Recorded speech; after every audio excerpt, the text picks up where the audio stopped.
Hello, everyone. As you are joining, feel free to let us know in the chat where you are dialing in from. We have kicked things off, let's say 30 to 45 seconds early to get an on-time start today. I am Lexi from PIN. I am here chatting to you all from Asheville, North Carolina. And then we have Stacey, who will be your host today, also from PIN, who is dialing in from Arizona. Looks like we have folks from all over. Ooh, Malta. That is lovely. All right. We still have a lot of folks joining us, but I am going to move us forward for the sake of getting through as much of today's conversation as we can. Stacey and the panelists have a lot of great information for you all today. So I'm going to run through a little bit of housekeeping for everyone. So your Zoom toolbar should hopefully look a little something like this, or at least have these three symbols on it. We have the Q&A function where you can ask our panelists questions throughout the webinar today. You can also upvote questions that you would like answered. You can also, I believe, ask anonymous questions today as well. To chat with panelist attendees, you can use the chat feature, which you are all using now as you're letting us know where you're dialing in from. And then we also have captions enabled. So to enable those on your end, there's a little CC button with a square that says show captions underneath. So you can just click show captions there. And then you should be able to get a hopefully mostly accurate transcript of what is said today. And we will also be sending you the recording as well. So with that housekeeping out of the way, welcome. We are going to get started. I will pass it over to Stacey. Thank you so much, Lexi. Welcome, everyone. I'm so happy that you're able to join us today. We are kind of getting off to a start quickly because as the panelists and I were talking about all of the things that we wanted to chat with each other about today, we realized we had a lot that we needed to get through, a lot of things that we wanted to talk about. And that's what happens when you get a group of passionate, knowledgeable people in a room together. Or a virtual room together, as it is.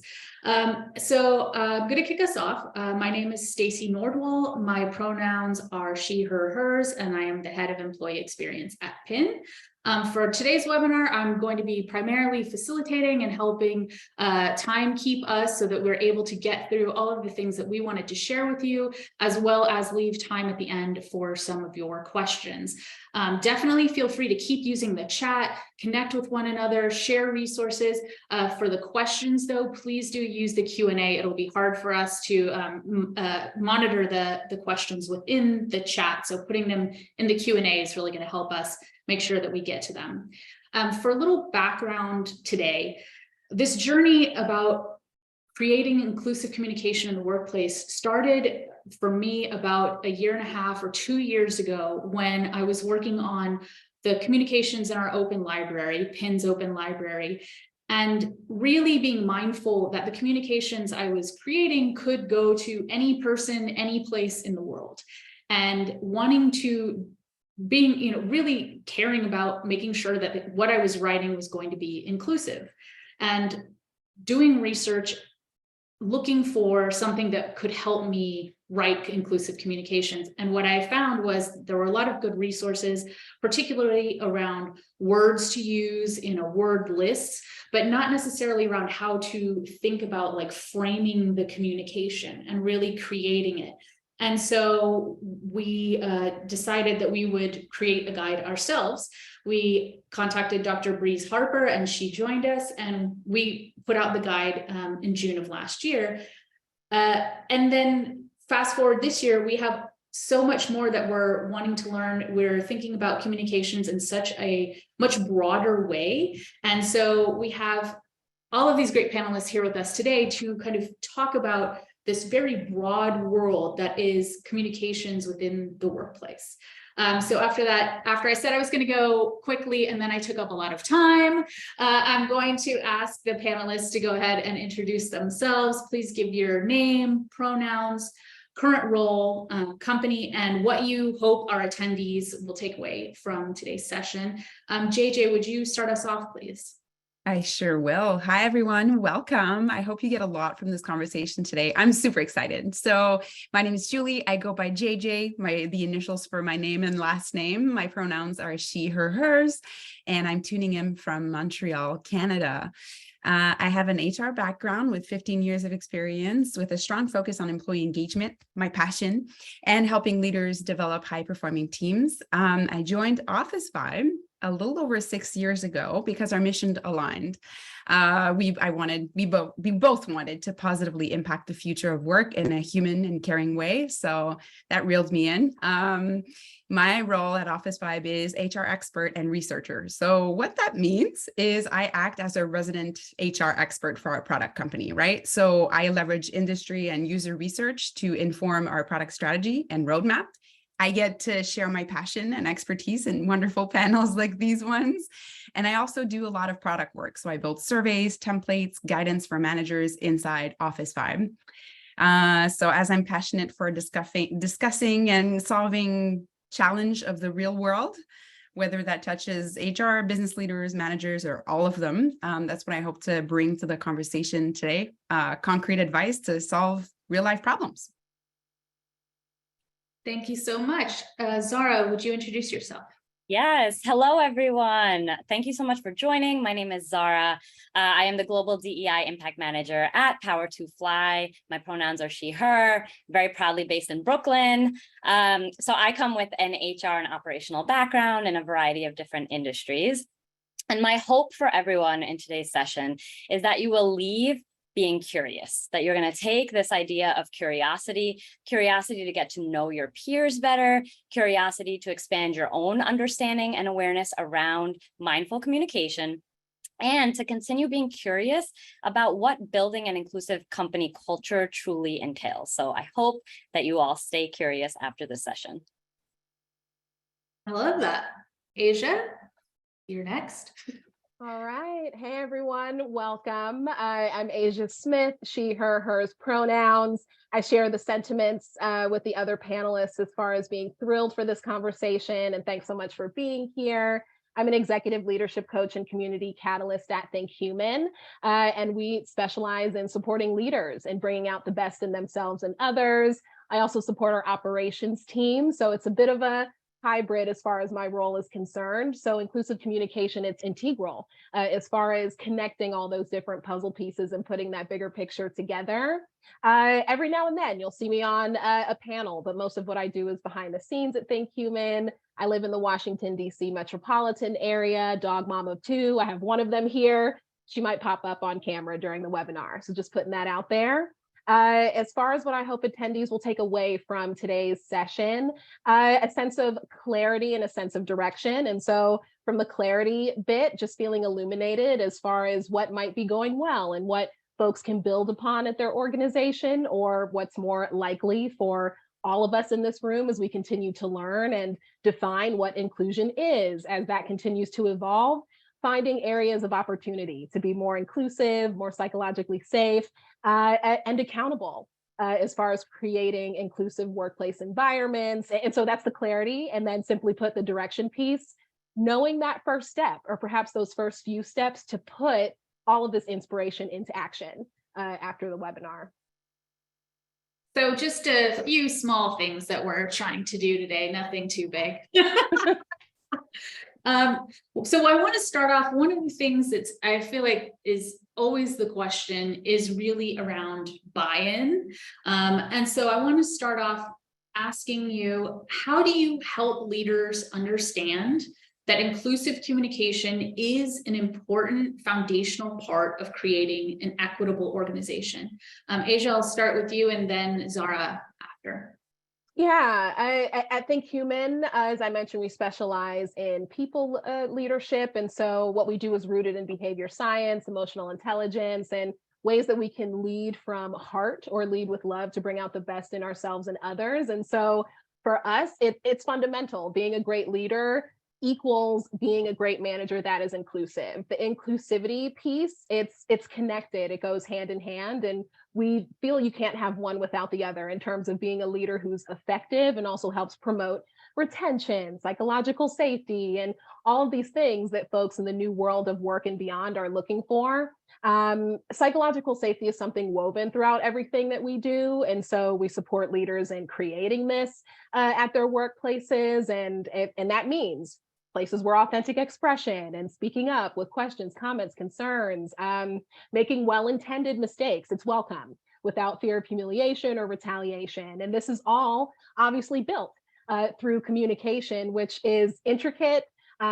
It's also delicate now that we're in this hybrid world of work where there's more than just one primary method of communication for most organizations now. And for managers, leaders, these are folks who are communicating the initiatives throughout the organization in different ways. They're celebrating the team's successes and failures and having the challenging feedback conversations. And we've got a framework around that I'll share a bit later. But I share all this to say that our managers and leaders are on the front lines of inclusive communication, and it has such an impact as far as the holistic health of your business. And so that's why it's so important for leaders to have these skills. And this is the case that we make in the training that we do.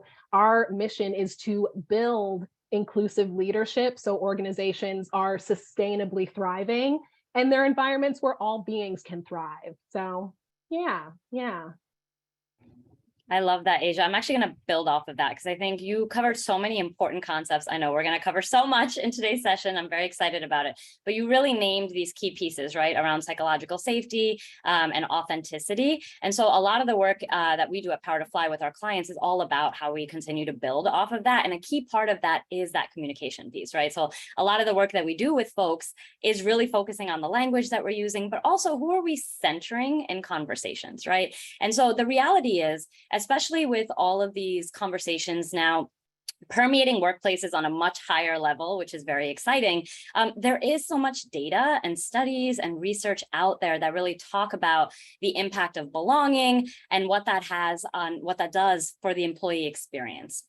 And so a part of building that sense of belonging, right, is this piece around inclusive communication. And so when employees don't feel like they're seen or they're included or they're centered in what a company is saying or how they're saying it, it's very hard to actually feel like you belong there. And so all of these different pieces are actually tied very closely together. And so besides looking externally for like research and studies, we also really focus on what's happening within the company itself.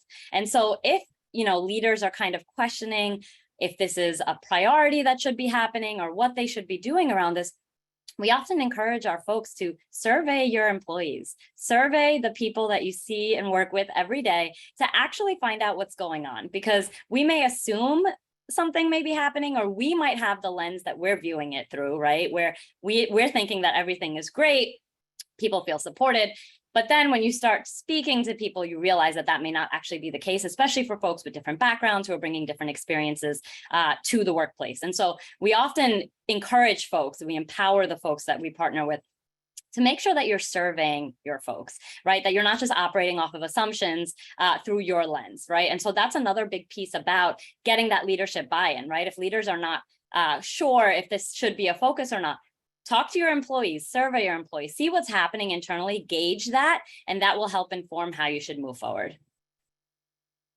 Yeah, I feel like talking about feedback, actually talking to people is one of those things that's like easy to do and often missed. So I appreciate you highlighting that. One of the things kind of as part of that, I think that, most managers and leaders who want to try to lead inclusively, the concern that they have is, what if I do or say kind of the quote unquote wrong thing? And I'm wondering, where do you advise people to begin their own journey toward being an inclusive leader and kind of knowing that they will make mistakes as part of that journey. Zara, I'd like to start with you and then go to JJ and then Asia. Yeah, I love this question because I think there's such a fear around making mistakes, right? And I think it was Asia who mentioned about the well-intentioned mistakes. The reality is we're all going to make mistakes. That just comes with the territory of being leaders, of wanting to be allies to folks. And so I think getting comfortable with the idea that you're going to make mistakes, but at the same time, understanding that you also need to really take the accountability behind any mistakes that are made. But just knowing that that kind of comes with the whole territory. And again, when we're talking about inclusivity, we're talking about how we're building this community culture. It starts with communication, right? And you'll hear me say this a lot today, but get to know your people, right? Get to know the folks that you work with, what their preferences are, especially around communication, not just what you're saying, but how you're saying it, right? Language is very, very powerful.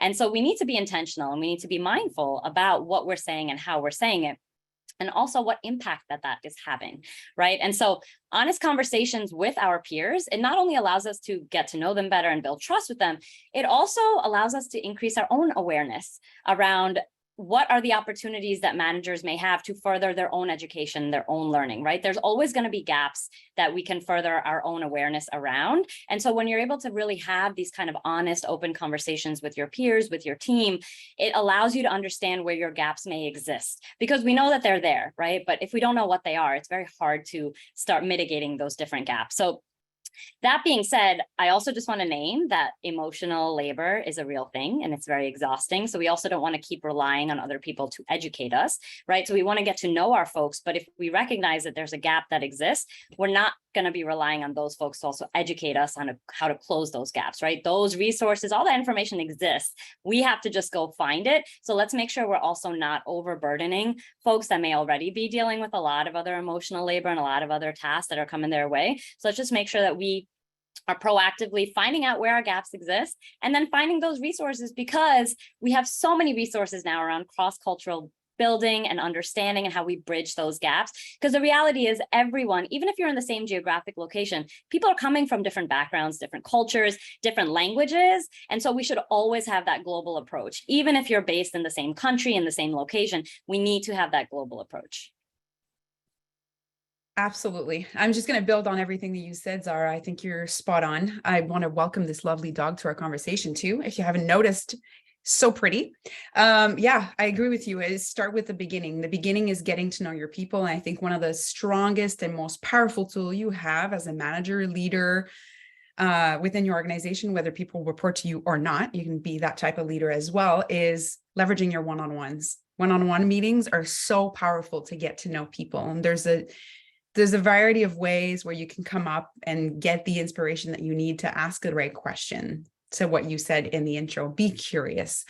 I'll add the reminder here that trust is key to building any relationship. And that's not different from outside of work and inside of work. It's absolutely the same. Working relationships that are based on trust is as important as it is in all aspects of our lives. And I think that to build that trust with your teams, all you need to do, and it sounds like overwhelmingly, sorry, that's my French creeping in, overwhelmingly simple, is just start by caring for your team members for who they are as people, not just the worker. Other pieces of the puzzle that I can mention would be empathy and curiosity, all things that have been named before. But remember, communication is a dialogue. It's an exchange, right? So for both people engaging into a conversation, you want to listen more than you talk. As my son's teacher said, God gave you 2 ears and 1 mouth. You should be listening twice as much as you're talking. Acknowledge other people's emotions, name them, acknowledge them. Don't dismiss their concerns. Trying to see things from the other person's perspective, point of view. And you can do that by asking questions. Again, curiosity. Avoid making judgments, specifically when you strongly disagree. Like, fight the urge to argue, be curious, ask why this person is coming with this perspective, what's driving this point of view, what in their life has driven them to have, such a feeling, or so on and so forth. And I'll end before passing on to you, Asia, to build on that, I was attending SHRM conference last week, virtually, not in Vegas. And there was a couple of stats that really stood out to me. And we were talking about communicating in an empathetic way, but virtually. And we all know this is our new reality for the last couple of years. And they were saying that 7% of our message actually comes from our words. 38% comes from our facial expression and our tone. And then 55% of our communication comes from our body language. And I'm sharing this to remind you that it's not just your words, it's your demeanor, it's how you act, it's your tone, it's what you convey with your body language. So I think that's an important part of the puzzle.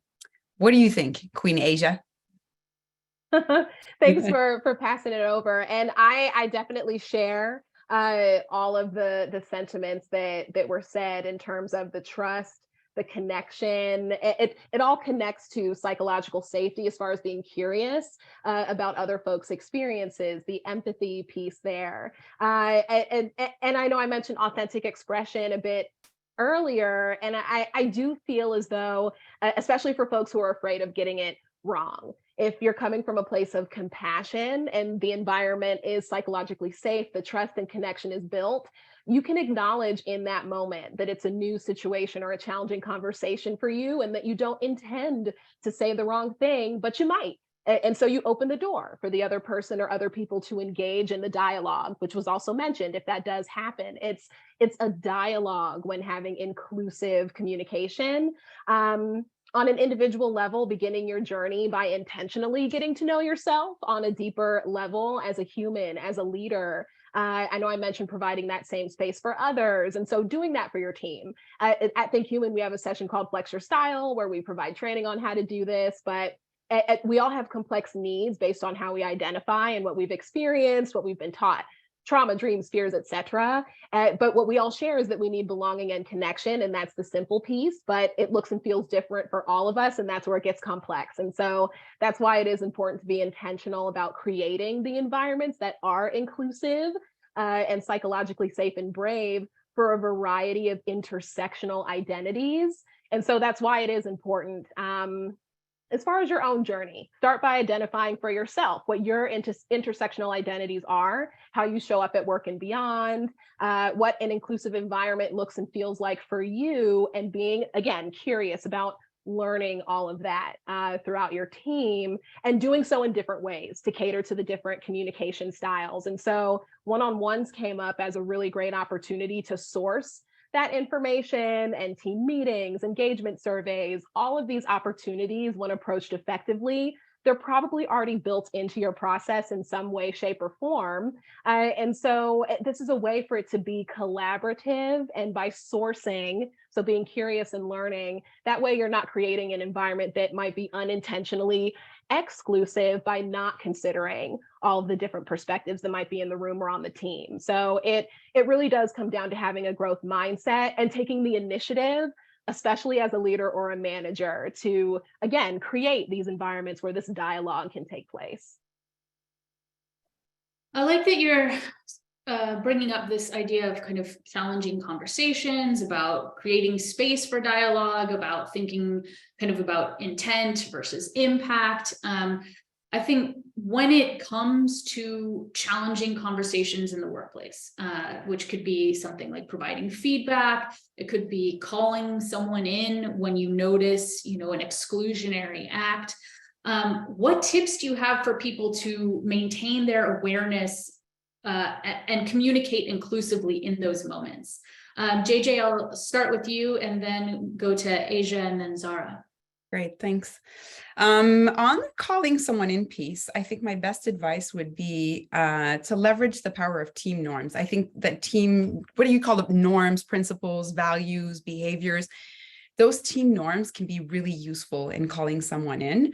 If you've done basically this exercise, sitting down with your team, coming up with behaviors that you want, that are key in the way you want to work and interact with one another, and that you want to hold yourselves and each other accountable to, will go a long way. Obviously, these behaviors should somehow be aligned with your organizational values for alignment purposes, of course. But I think that when you've done that exercise as a team and that you adhere to that code, let's say code of conduct. This is the way we want to interact with one another. Calling someone in when it doesn't align with those team norms is easier. And when it does, showing recognition and gratitude and, highlighting that this has been in line with what we want to do and be as a team is really good. When you do have to have that tough conversation of calling someone in and say like, hey, this is outside of what we agreed we would do and behave as a team. I think the SBI framework can be very useful. So situation, behavior, impact. If you're not familiar with it, go online, just Google SBI framework. It'll provide you with a great structure on how to have that conversation. Of course, those are tough conversations. So the best advice in having those conversations is, again, leading with respect and empathy, seeking to understand the situation, the context, the other person's perspective. I think, again, curiosity, empathy are really, really key. For the feedback piece of your question, I would say, again, you'll see me coming back with one-on-ones. I really do strongly believe that this is one of our most powerful tools, whether managers or not, between colleagues as well. So really use those to understand how your people seek feedback, how they want to give it, how they want to receive it, what works for them, what keywords or different signals you can use when you're about to deliver that feedback, what space or method is preferred by each individual on your team. And again, power of curiosity, listen more than you're speaking, listen for those signals, watch for the things that they react to. It's going to reinforce how they care about receiving and giving that feedback. Asia. Yeah, thanks, JJ. I absolutely agreed, especially as far as adapting and what folks may often call the platinum rule of treating people the way that they would need, I'll even say not even want, but need to be treated in a given situation. And so when having challenging conversations or feedback in general, which could be positive, negative, neutral, whether it's giving or receiving that feedback, the awareness of communicating inclusively is essential here, because these conversations are often what make or break trust. This is where connection is built.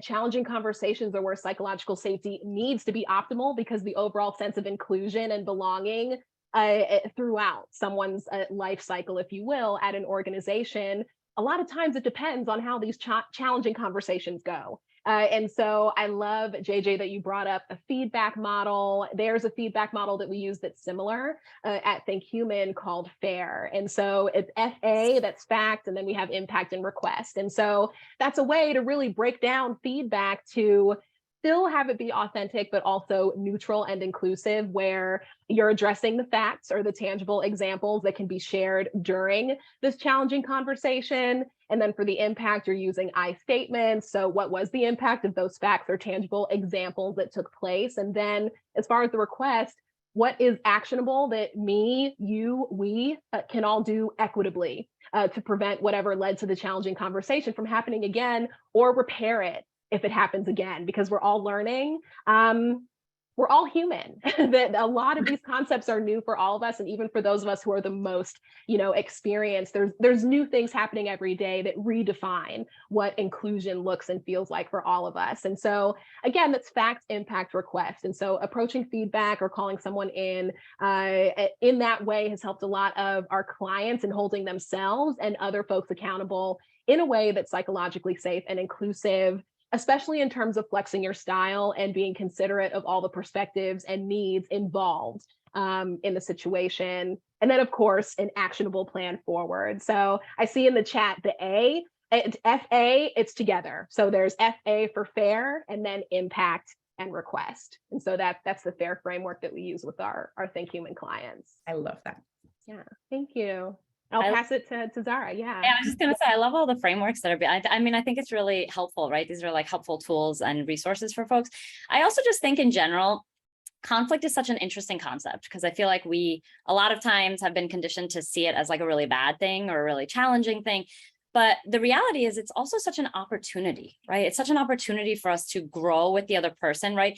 Again, not everyone is going to want to grow, right? You might have some folks that are resistant to the feedback, and we'll talk about that in just a second. But I do think it's such an opportunity to really like name something and kind of address it together with someone in a really collaborative way. And so the first thing I'll talk about is just the feedback piece, right? So again, going back to really knowing your folks, I think there's a lot of personality and preferences and cultural nuances that need to be included when you're thinking about how you're going to give someone feedback. Because the reality is it should never be a one-size-fits-all approach. The way that one person is going to prefer feedback is not going to look the same way as someone else who might want that same feedback. So I think it's really important to know your folks, and whether that's through a one-on-one conversation, which we've been talking a little bit about, or even doing kind of like a team survey to kind of see how folks on your team really prefer feedback. And what I mean by that is there may be folks that prefer verbal feedback. There may be folks that prefer written feedback. There may be folks that prefer a feedback sandwich, right? Especially when you're thinking culturally. And so what a feedback sandwich looks like is you have positive feedback, then critical feedback, then positive feedback. But when you're thinking about it from that global lens, that cultural lens, there are some cultures where giving someone just direct critical feedback is seen as rude, right? And so for those individuals, if you know your folks, you know that the feedback sandwich is going to be the most effective approach for those individuals. But then on the flip side, you might have other folks that say that I would rather just have the critical feedback directly. I don't want the feedback sandwich, right? And again, a lot of that can be informed by culture. It can also be informed by personality. And so it's kind of like understanding these different pieces and knowing how to actually deliver the feedback in a way that it's going to land the most effectively for your folks.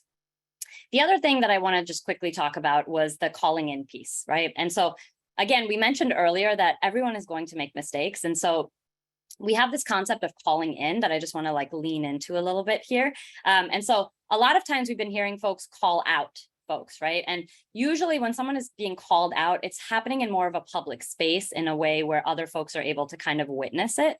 And so calling out can be helpful in interrupting what's happening in the moment. But a lot of the times, the person who's being called out is not necessarily going to respond the most positively, right? Because they might be feeling shame or guilt or embarrassment. And so there's this concept of calling someone in. And so what that looks like is actually a private conversation with someone who may have caused harm, right? So it's actually removing the sort of public aspect from it, because more likely that person is going to be receptive in a private space than they would in a public space, right? So when we're talking about calling someone in, it's important to kind of be keeping in mind what that actually means. Now, if someone was harmed by an action or a comment that someone said, the first thing I would tell a leader or manager to do is check in with the person who was harmed, right? Check in to see, are they okay? And how would they like to be supported? Because I think a lot of times we hear this saying of like, oh, I want to be the voice for the voiceless. But the reality is no one is voiceless. Everyone has a voice, right? But you've been systemically and historically silenced, right? So there's a difference. And so finding out for someone, how can I help empower you in finding that voice, right? Can I support you right now in calling someone in? Maybe that person wants to address that situation themselves, right? So again, knowing how your folks actually want a situation addressed, just so that we don't unintentionally cause harm accidentally, right? And assuming that we know what someone wants or how to address the situation, I'm actually asking them, hey, how can I support you in this moment? Because I saw this happen and I really want to make sure that it's addressed in a way that feels comfortable for you. So I think calling in is very important. And this is where that curiosity piece comes in, right? That curious communication, getting to know your folks, what they prefer. So I could talk about this all day, but I think how we approach conflict, again, it also sets the tone for how other people are going to approach conflict as well. So I do think it's really important to be very mindful and very informed when we're having these conversations. Yeah, and I like that you call out the idea of how people feel about conflict, respond to conflict, all of that, because there is also a sense of this, of part of why people have such a concern about saying or doing the wrong things is because it's seen as so punitive if there are some kind of mistakes, or if you do have those conversations, instead of seeing them as an opportunity to engage in a dialogue and really like grow from that. So I think it's good to kind of shift that perspective. Speaking of shifting, we are going to shift gears right now into a bit of a new topic. Oh, I'm so smooth. Just kidding. We want to talk a bit about hiring. I know that given the past few years, there's been kind of a roller coaster in terms of hiring, in terms of layoffs and rifts. So we just want to kind of acknowledge that space for everyone as we head into this conversation and know that it might be a bit of a tough subject. We want to start, as we're thinking about hiring, kind of setting some foundation. When we talk about, a lot of people talk about, we want to hire diverse talent, knowing that a single person is not diverse, quote unquote diverse. So when we talk about hiring diverse talent, what does that actually mean? Asia, I'll start with you and then go to Zara. Yeah, it's hearing the phrase or the term, a diverse person. I spent some time working in talent acquisition before shifting into coaching, so that's something that I heard quite a lot. It's a wee bit triggering, and the reason why is because of what you mentioned. Not a single person is just quote unquote diverse. It's a spectrum, and so for organizations in their hiring and recruiting, they do have to consider intersectional identities and whether various identities can coexist or even thrive in your organization. And these can be in ways that are visible or invisible in terms of how someone identifies. And then, of course, the organization itself, how they present, how they treat folks once they're part of the community in the organization. And so if you're promoting that you're a diverse company or seeking quote unquote diverse talent, but as we mentioned before, there isn't a sense of curiosity or the culture isn't psychologically safe for intersectional identities, you'll end up doing more harm than good as far as your organization's brand as it relates to the recruiting piece. And so to your point, as far as a person being diverse or diverse talent, what I encourage for organizations is to expand what that means and understand that, as I mentioned, there are so many different ways someone can be diverse, whether it's visible or invisible. Consider what it is that your organization needs at that point in time for its growth and be intentional about the ways that you're branding your company. So, and it's been brought up before, so you aren't causing harm or unintentionally being exclusive throughout that process. With hiring, it's that first introduction to what that person will experience at your organization. And so that is a pivotal moment to not only tout the diversity piece, but actually put that into action with how you create an environment that is safe and brave for different identities to be able to work at your organization. Yeah. Yeah, and I'm going to build off that. And I think that intersectionality piece is so crucial in all of these conversations that we have around anything to do with employee experience, is really understanding that people are complex and we have multiple identities.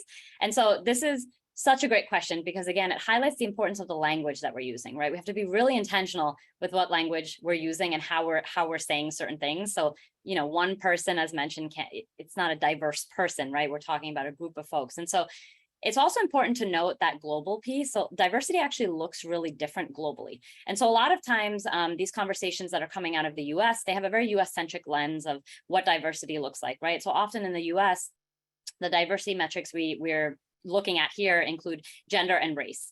Those tend to be like the top two, right? And then we're having more conversations coming around disability and neurodivergency and all these other pieces. But around the world, that conversation looks very different. A lot of times race or ethnicity isn't even in like the top 5, right, of the diversity metrics in different countries. And so it's important to also remember that when we're talking about diversity, it looks very different in different places, but a lot of times it means folks from underrepresented backgrounds. So like in the US, as I mentioned, it usually includes for gender, women and non-binary folks, right? Or folks that may, gender queer, right? These different types of sort of gender determination, that's kind of who's considered underrepresented in like the US when we're talking about that. Or, folks of color or people of the global majority, right? Those tend to be the folks that we're referring to when we talk about underrepresented. And again, like that's not an extensive list, right? That's just starting.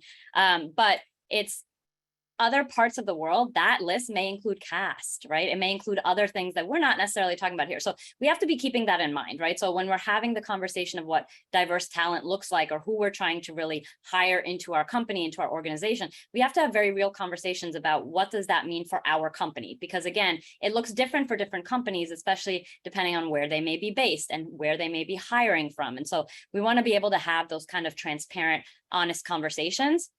And the other thing that I'll name is that at certain companies, and this is gonna, shift the conversation just a little bit, but at certain companies, the underrepresented community may actually be overrepresented or may actually be the majority. So for instance, there's some industries, especially in the US, that tend to have a much higher percentage of women that are within that industry, right? So for that company, for that organization, actually, when they're talking about diverse talent when it comes to gender, they may actually be looking to hire more men. So again, this conversation is very nuanced, depending on the culture, depending on where you're located, but also taking into account what the diversity looks like. I want to take a moment just to remind everyone to go into the Q&A and upvote questions, because we have about 5 more minutes left allotted to this current conversation before we want to start moving into answering your questions. So please go in there and add more to the Q&A and also upvote so we can answer the questions that are most on folks' minds.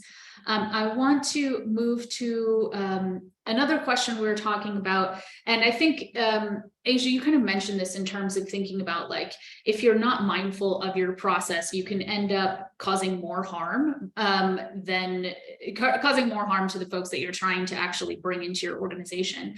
And so what I'm wondering is, throughout the hiring process, there are so many opportunities to demonstrate whether or not your company is likely to be an inclusive workplace. What guidance do you have for folks on how to go about doing that? And I'll start with Zara, and then JJ and Asia. Yeah, absolutely. So one big thing that I focus on when it comes to supporting companies around hiring, or even when I'm myself am hiring, I'm really all about how do we shift the mindset that folks have around hiring, right? And I think a lot of times when folks are pushing back against certain hiring goals that are being set, or even like within these DEI conversations, a lot of times it's coming from a place of feeling like we're trying to make hiring more exclusive by cutting out certain demographics, right? That's kind of like the argument or the mindset that might be happening. But the reality is that we are now, rightfully so, actually accounting for the historical and systemic barriers that have existed, which have prevented certain individuals from actually accessing those same opportunities. So what we're doing is we're actually shifting who we're centering in the process away from what we've done in the past, but we're not excluding those individuals, right? And I think this is a really key thing, that a lot of folks think that because we're recentering other individuals that, oh, we're now excluding these folks, but that's not the case. We're not excluding any folks. What we are actually doing is expanding and becoming even more inclusive in terms of when we're looking at folks in terms of diverse talent and who we're trying to bring into the company. And so I think that sort of shift is crucial, because a lot of times, again, this pushback is coming from this place of feeling like, oh, well, now we're not even looking at certain individuals. No, we still are, right? But what we're doing is actually also accounting for the fact that other individuals may not have had access to those same opportunities, right? And so we're expanding our pool, actually, right? So it's not that we're becoming more exclusive, we're actually becoming even more inclusive. And a big part around this, right, making sure everyone's on the same page, is that training piece, right? Because if you have different folks in the process that have different mindsets or are not viewing the process in the same way, you're not in alignment, it's going to be very messy, it's going to be very chaotic, and you're going to end up weeding out certain candidates that might be amazing top talent, but because you have folks that are looking for different things or approaching this with a different mindset. So a big part about hiring is also that bias training, being aware of what biases we may have, because we can't address something if we don't know that it exists. So a lot of the pieces around hiring and shifting that mindset is really that training piece. Yeah, I'll echo what you just said. I think education is such an important part of that education. Again, going back to the role description, agreeing as a team as to what we're looking for in terms of skill. what skills we want to bring into our team and inside our organization, and then training, education around what we're looking to accomplish and what is diversity and inclusion and what role that plays into the hiring and selection process. One of the things I've seen done right, and that's what we do inside our organization, there's multiple people involved in the process, and I think that goes a long way.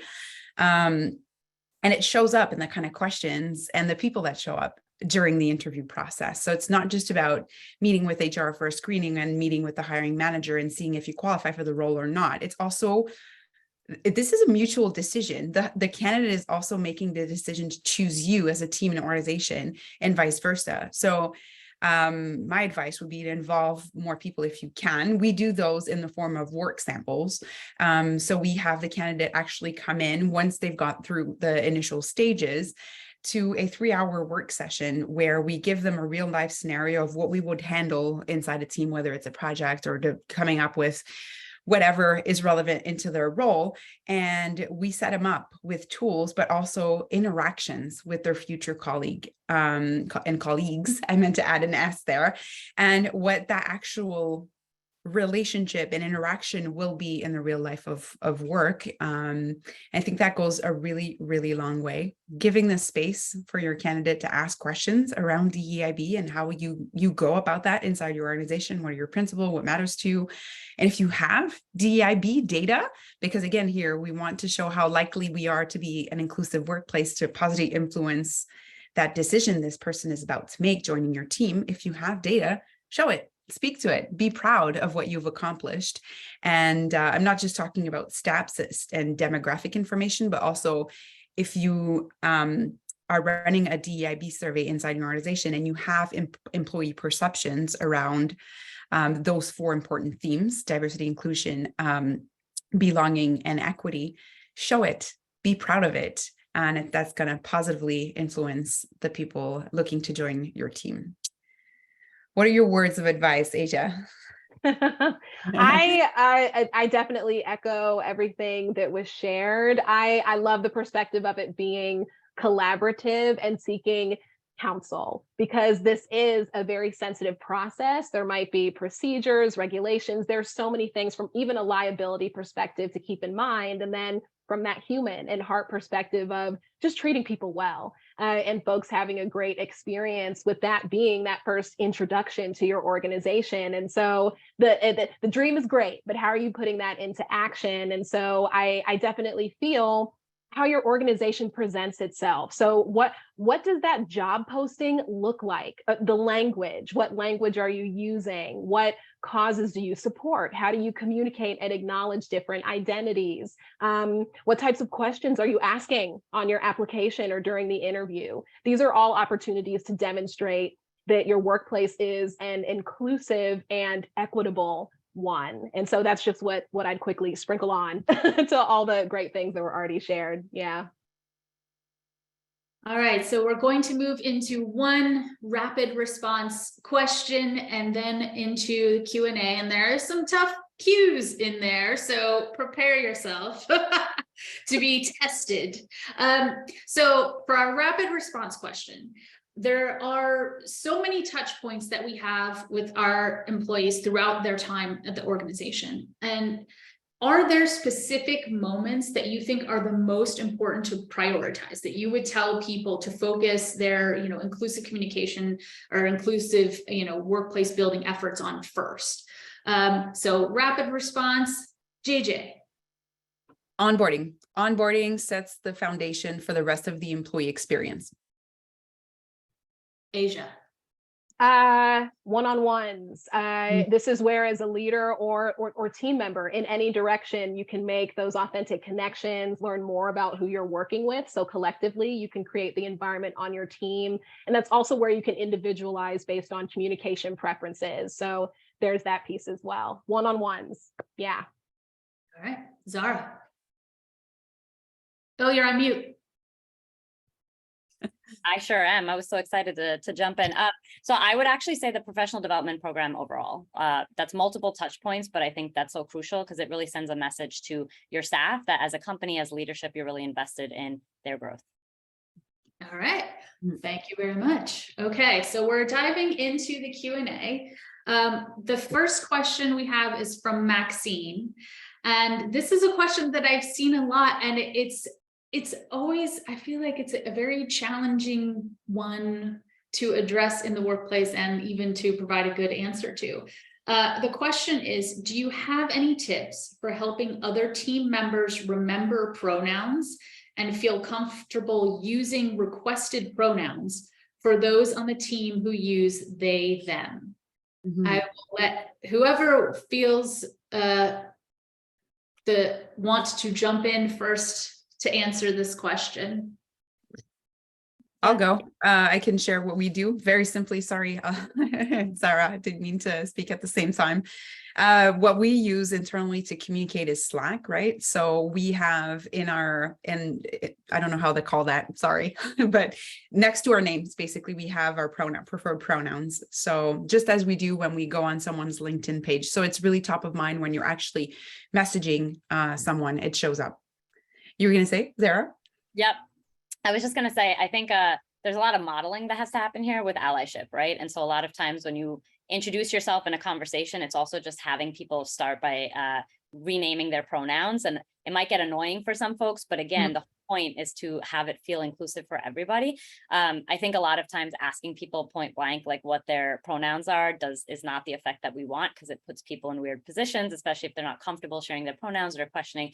And so I think it's a lot of modeling. So proactively sharing your own pronouns. I also think this is where that norm conversation is helpful. So like a norm that I really like is oops, ouch. And so if you have that norm as a team or as a company, right, it's able to kind of, if someone says something incorrect and may have unintentionally caused harm, it's saying ouch. Right. So that kind of interrupts the conversation so that they can then clarify that's not my pronoun or that's not right. And so there's, again, this is where norms is very helpful, but training is the final piece here, having kind of streamlined training again on why pronouns are important and kind of consistently reminding people around that. It's really a lot of reconditioning ourselves in how we speak and what we're saying in our conversations, and that takes consistency.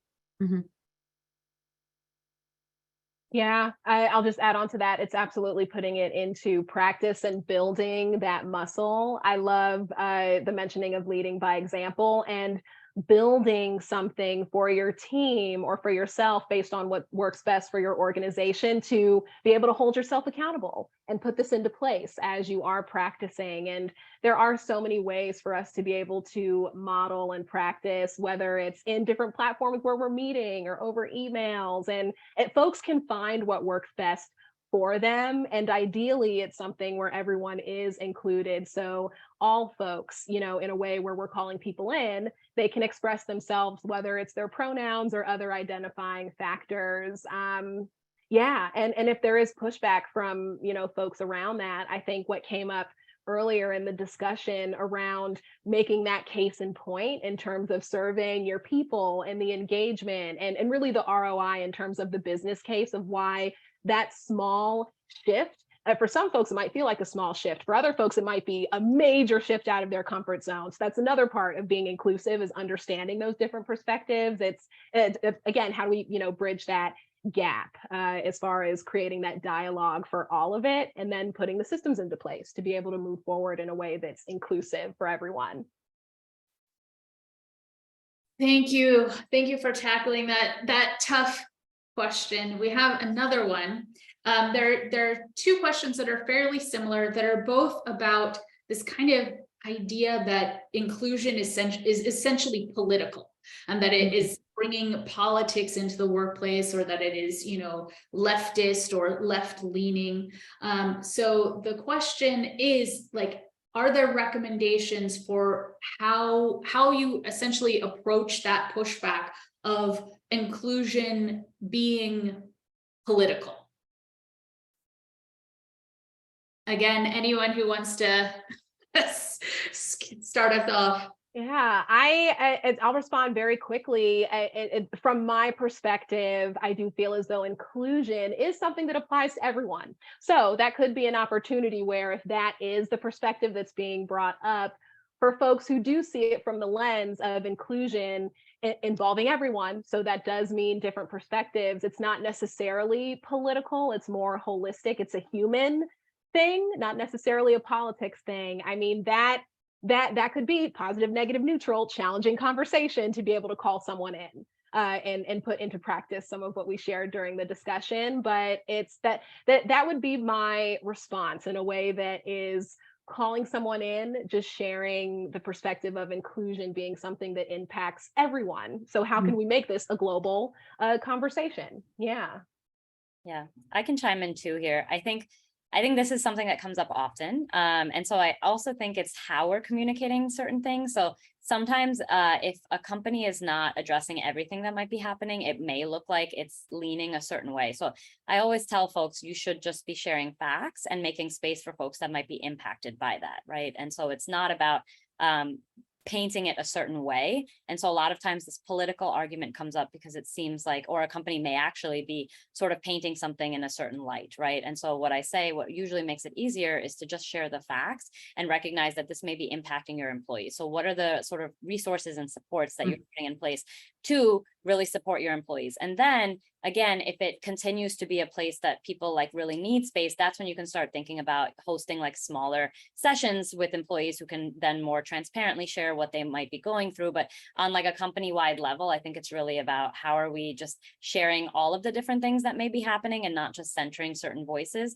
but then also like not painting it in a certain light, right? And just sharing the facts and recognizing that your employees may be impacted by it. Because to Asia's point, that's the inclusion piece that comes in. Like, we know that what happens in the real world actually does impact us as humans. And so making space for that and really recognizing that has to come from like the leadership level. The only thing I can add is leverage your internal DEI champions. It's likely that you have some that are very passionate about this wonderful topic. Leverage them, get them to host sessions, lunch and learns, just bring in the topic in random work conversations. It'll go a long way too. Yeah, I think one of the interesting things going off of what you said, JJ, is that DEI or inclusion needs to be seen as something that kind of permeates all these different parts of the organization. It's not its own separate thing that sits to the side that is, and once you start bringing it in more ways and incorporate it in different things, I think you kind of eliminate some of that idea about it being, political or only applying to certain people, for sure. We're going to move to another question. This might be our last question. We have someone who is going through the task of providing reasons why they need to make DEIB a priority to their leadership team. They'd like to survey their employee population, but would like to keep the survey short, 3 or 4 key questions. Any suggestions on key questions to ask in their survey? Zara, you go first. I see your smile. You want to answer? I can definitely hop in here. So this is actually a big part of the work that we do when we are partnering with clients to figure out, what their DEI strategy long-term should look like. You have to know where you currently are before you can build strategy, right? And so our survey is actually a lot longer, so I understand wanting to keep it short. So my recommendation here would be having the questions actually be qualitative so that folks can add their comments because that will give you the most robust data. And I would have you focus on 4 different areas. So just ask a question in the areas of leadership, of belonging and company culture, of training, and of hiring. Those would be the 4 areas that I would say just ask one question in each. Obviously, our surveys are a lot more extensive in those areas, but wanting to keep it short, I would focus on those 4 areas, asking the questions, and you'd be surprised what data you get back. Once you parse through the data, you'll be able to kind of see where the areas that y'all need to focus. The other piece that I would quickly add is also, it can be challenging if you're doing it internally. So we usually recommend having, partnering with someone like Power to Fly or someone external to actually run the survey, but also collecting demographic data for your employees that are filling out the survey, keeping in mind GDPR and any other legalities around that. But that way you can then cut the data to see, because I've been seeing a lot of folks naming things around age, naming around disability, neurodivergency. You can actually then cut the data to see if certain populations within your staff are feeling a different way than other folks. And so it's important to also have that level of information. Sorry, that was really quick, but hopefully that was helpful. I can build off that quickly if you want. So although Officevibe is not focused on DEI as you are at Power to Fly, we measure employee engagement and develop leaders. But the key piece here I'd want to add is the same. We have a DEIB survey that's built into Officevibe, which you can activate. It kind of falls after the Pulse survey, which measures engagement, and ours is a little longer than 4 questions. It's 20, and we center that around the key 4 pieces. So diversity, inclusion, equity, and belonging. 5 questions for each. They run throughout the course of the year, and to your point, you can really cut that data and see what the sentiment is right now and how it's evolving for different groups. So I think that would be a great addition for sure. If you're starting from nothing and you want to run something quick, pretty automated, it's a good place to start. And then I echo what you said about those 4 areas of the 4 questions you would focus on. I completely agree. What about you, Asia? Anything to add? Yeah, I love all of that. And the only thing that I'll add from the people leader manager training perspective, something that we do in our leadership development that we encourage organizations to continue as a practice is the 360. And so that being a tool as far as gathering feedback from the person themselves, and then also feedback from their direct reports, from their manager or other folks at the organization. And so if there's room and space for it, perhaps fitting in something that's intentional around the leadership at your organization, since those are the folks who are on the front lines, they might have a unique perspective in terms of what they see as inclusion and belonging and how they are facilitating that versus what the folks on their team are saying or communicating as far as the data that's being collected. And so at ThinkHuman, we have 3 key leadership behaviors as part of our 360 process, and inclusive leadership or demonstrating inclusive behaviors is part of that. There's more to it, but simply put, that is something that we measure. And so there might be a way for your organization to have 3 or 4 key leadership behaviors where you implement that in your surveying or your review process. Absolutely. All right, it is exactly 11 o'clock, which means we ended exactly on time and packed a lot in. I want to thank you all so much for joining, and for the panelists who are just amazing and a delight. Thank you for having us. Yeah, thank you, Stacey.